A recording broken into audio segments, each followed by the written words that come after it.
Senhor, estamos todos reunidos em Teu nome, rogando vossas bênçãos para que possamos nos fortalecer, aprender e vivenciar os vossos ensinamentos, nos tornando melhores a cada dia. Pedimos, Mestre querido, a vossa permissão para iniciarmos o Evangelho de hoje. Evangelho de Jesus segundo o Espiritismo. Estamos no capítulo 21. Haverá falsos cristos e falsos profetas. Instruções dos Espíritos, os falsos profetas da erraticidade. Item 10. Os falsos profetas não se encontram unicamente entre os encarnados. Há os também, e em muito maior número, entre os espíritos orgulhosos que, aparentando amor e caridade, semeiam a desunião e retardam a obra de emancipação da humanidade, lançando-lhes de través seus sistemas absurdos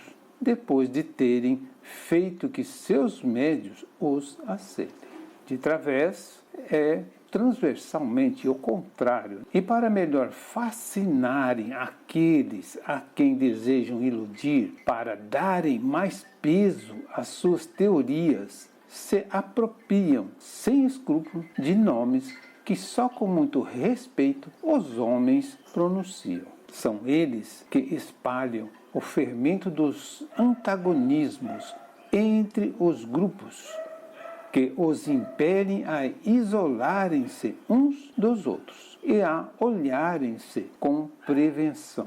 Isso por si só bastaria para os desmascarar, pois, procedendo assim, são os primeiros a dar o mais formal desmentido às suas pretensões. Cegos, portanto, são os homens que se deixam cair em tão grosseiro embuste. Há, porém, muitos outros meios de serem reconhecidos. Espíritos da categoria em que eles dizem achar-se têm de ser não só muito bons, como também eminentemente racionais.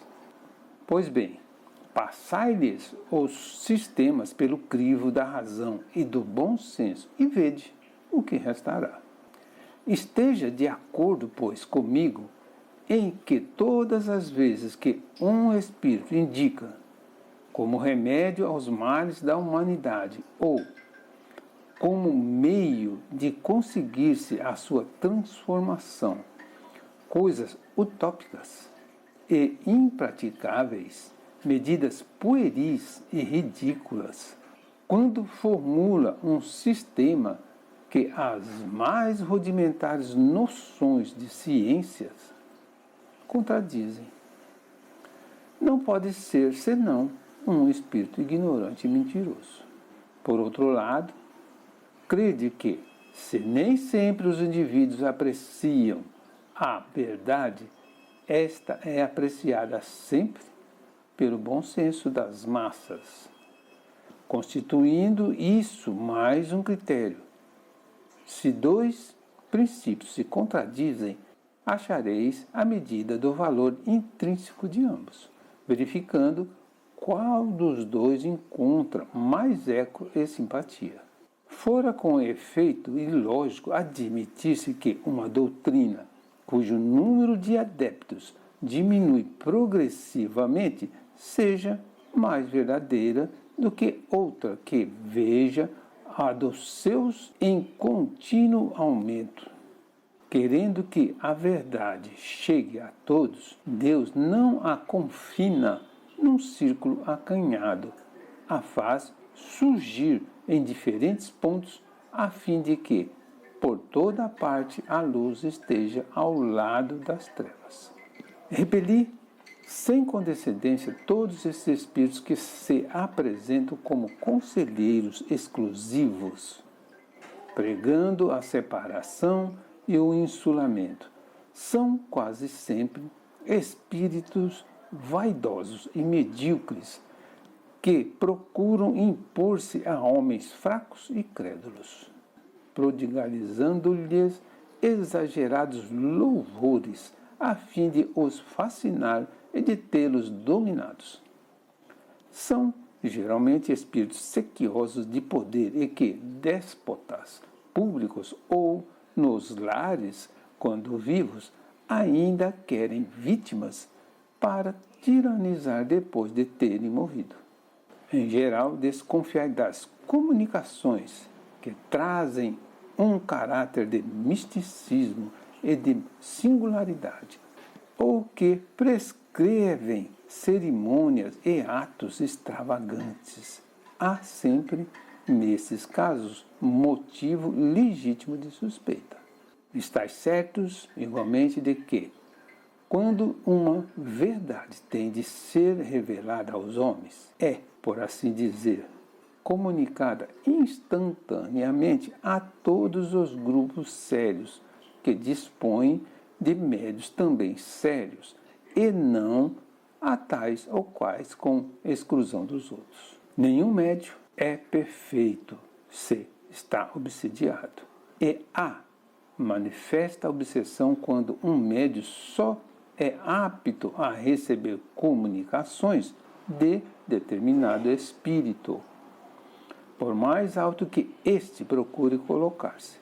Conseguintemente, todo médio e todo grupo que considerem privilégio seu receber as comunicações que obtém e que, por outro lado, se submete a práticas que tendem para a superstição, indubitavelmente se acham presas de uma obsessão bem caracterizada.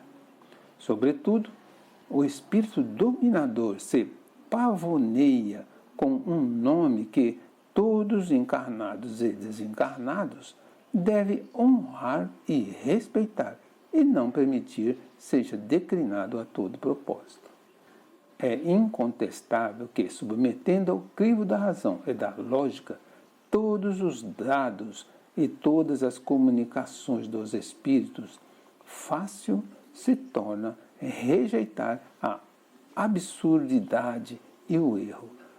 Pode-se um médium ser fascinado e iludido um grupo, mas a verificação severa a que procedam os outros grupos, a ciência adquirida, a alta autoridade moral dos diretores de grupos, as comunicações que os principais médiuns recebam com um cunho de lógica e de autenticidade dos melhores espíritos, justificarão rapidamente esses ditados mentirosos e astuciosos, emanados de uma turba de espíritos mistificadores ou maus.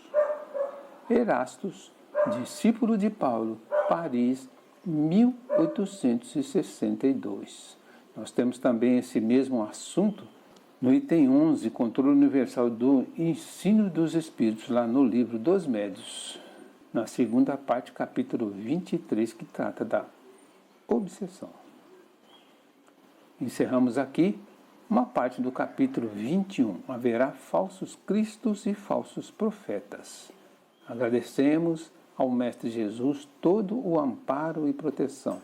Seja nosso guia, Senhor, hoje e sempre.